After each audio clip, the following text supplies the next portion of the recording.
The Gaza Civil Defense Agency says at least 10 people have been killed and more than 30 wounded in firing by Israeli troops at people trying to enter the food distribution centers.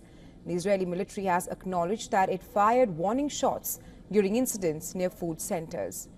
According to the Gaza agency, Israeli forces fired several times at people at the Al-Alam roundabout close to the Gaza Humanitarian Foundation Distribution Center at Rafah. 6 Palestinians heading for the aid center were killed in one incident and 4 more about 8 hours later. The Israeli military says several individuals attempted to approach IDF troops operating in the Rafah area, posing a threat to the troops who fired warning shots to distance the individuals.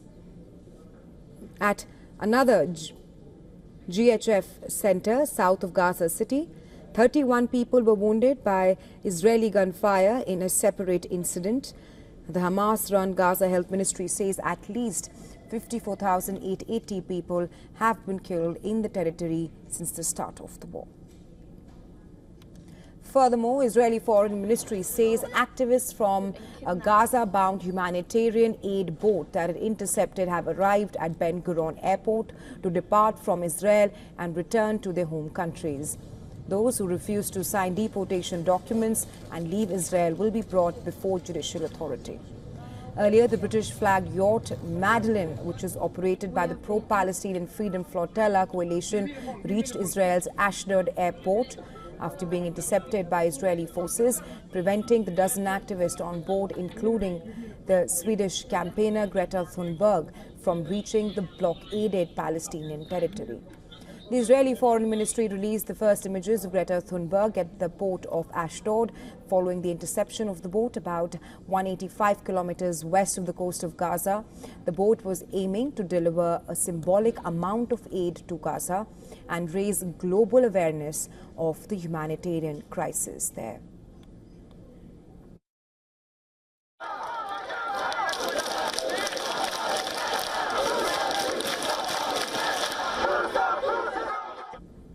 In Paris, thousands of demonstrators gathered in Place de la Republica after Israel's detention of 12 activists on board the boat. Demonstrators waved flags and signs and chanted slogans in support of Palestinians.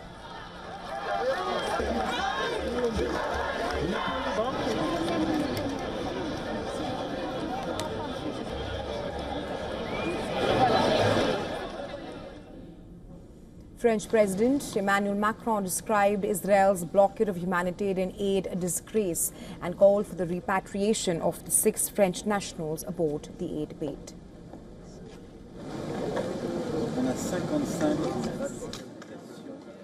France is vigilant and stands by all its citizens when they are in danger. Therefore, we have obviously conveyed all the messages to ensure protection for our citizens, that the consular protection they are entitled to is provided, and that, as soon as they themselves have signed the authorizations, they can return to French soil.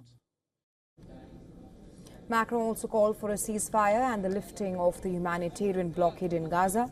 He said he has spoken to US President Donald Trump and the Emir of Qatar, Tamim bin Hamad Al Thani, about efforts for a ceasefire and freeing the remaining hostages. Allahu Akbar.